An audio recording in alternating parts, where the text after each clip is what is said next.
দ্বিতীয় শ্রেণীতে উত্তীর্ণ ছাত্রছাত্রীরা তোমাদের নিশ্চয়ই নতুন ক্লাসে পড়াশোনা ভালোভাবেই চলছে।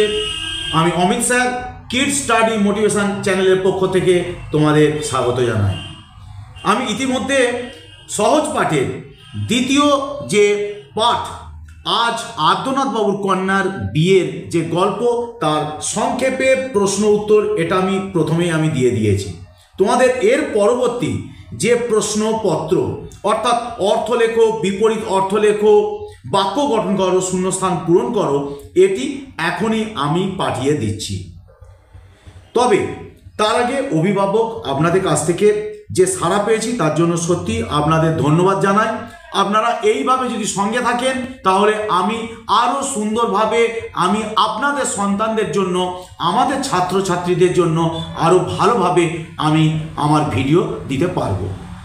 তাহলে এই পর্যন্ত, আমরা তাহলে এবার আমাদের পাঠে চলে যাই। দ্বিতীয় শ্রেণী সহজ পাঠ, দ্বিতীয় পাঠ গল্প আজ আদ্যনাথ বাবুর কন্যার বিয়ে। প্রশ্ন উত্তর দ্বিতীয় অংশ অর্থাৎ শেষ অংশ। প্রথম আমরা ক বিভাগ সংক্ষেপে প্রশ্ন উত্তর আমরা দিয়ে দিয়েছি। অর্থ লেখো। আজ মানে অদ্য, অর্থাৎ সাধু ভাষায় অদ্য মানে আজ। কন্যা মানে মেয়ে, বিয়ে মানে বিবাহ, বাড়ি মানে গৃহ, বড় সাধু ভাষায় বলে বৃহৎ, ধন্য মানে কৃতার্থ বা সৌভাগ্যশালী, সাধ্য মানে ক্ষমতার আয়ত্ত, আরেকটি অর্থ সামর্থ্য, অগত্যা মানে বাধ্য হয়ে, ভৃত্য মানে চাকর, আঙিনা মানে উঠান, বাদ্য মানে বাজনা, ভিতরে মানে মধ্যে, অবশ্য অবশ্য মানে নিশ্চিত, খুশি মানে আনন্দিত, নৃত্য মানে নাচ, ভিড় মানে জটলা। গ বিভাগ বিপরীত অর্থ লেখো। আজ বিপরীত অর্থ কাল, কন্যা বিপরীত অর্থ পুত্র, বড় বিপরীত অর্থ ছোট, ভালোর বিপরীত মন্দ, খুশির বিপরীত অর্থ অখুশি, নৃত্য বিপরীত অর্থ গীত, ধন্য বিপরীত অর্থ নিন্দা, ভৃত্য বিপরীত অর্থ হলো প্রভু বা মালিক, আঙিনা বিপরীত অর্থ অন্দরমহল, ভিতরে বিপরীত অর্থ বাইরে, সাধ্য বিপরীত অর্থ হলো অসাধ্য, ভিড়ের বিপরীত অর্থ হলো নিরিবিলি। এবার বাক্য গঠন করো।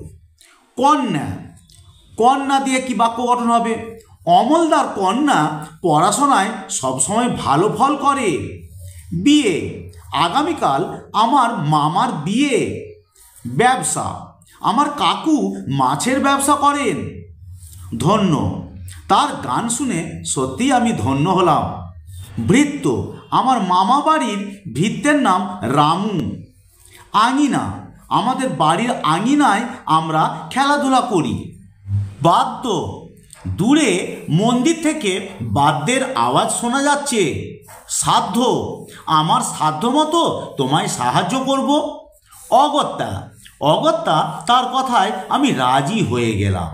ভিড়, যত বেলা হয় বাজারে তত ভিড় বাড়ে। উয়া, শূন্যস্থান পূরণ করো। আজ ড্যাশ বাবুর কন্যার বিয়ে। আজ আদ্যনাথ বাবুর কন্যার বিয়ে। আমি পাশে উত্তর আমি আগে যেমনভাবে দেখিয়েছি এখানেও সেইভাবে আমি উত্তরগুলো পাশে আমি দেখিয়ে দিয়েছি।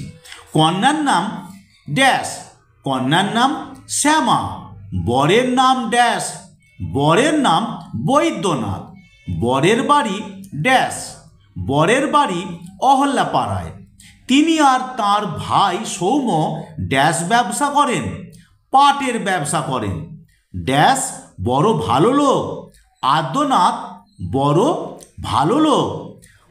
আদ্যনাথ বাবু তাঁর ভৃত্য ড্যাশ আমার কাছে পাঠিয়েছিলেন।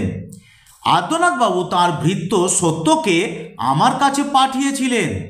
এখানে এসে দেখি ড্যাশ বাদ্য বাজছে, এখানে এসে দেখি আঙিনায় বাদ্য বাজছে। চাষিরা এবছর ভালো ড্যাশ পেয়েছে, চাষিরা এবছর ভালো শস্য পেয়েছে। ভিতরে ড্যাশ সাধ্য কি? ভেতরে ঢুকি সাধ্য কি, ড্যাশ বাইরে বসে আছি, অগত্যা বাইরে বসে আছি, দেখছি ছেলেরা খুশি হয়ে ড্যাশ করছে, নৃত্য করছে, ড্যাশ ওদের ক্যাপ্টেন, নিত্যশরণ ওদের ক্যাপ্টেন। তাহলে আমরা এই গল্পের যে অংশের একদম সম্পূর্ণভাবে আমরা প্রশ্ন উত্তর আমরা দিয়ে দিলাম। এরপরে যে হাট কবিতা আছে সেই হাট কবিতারও আমরা প্রশ্ন উত্তর আমরা এরপরের ভিডিওতে আমরা পাঠিয়ে দিচ্ছি। তাহলে তোমরা কি সমস্ত প্রশ্ন উত্তরগুলো পেয়ে যাচ্ছ, ভালোভাবে তোমরা ওটা বোঝার চেষ্টা করবে, বারবার দেখবে শুনবে, অবশ্যই ভালো ফলাফল তোমরা করবে, এই আশা রেখে আজকে আমি ভিডিওটা শেষ করলাম।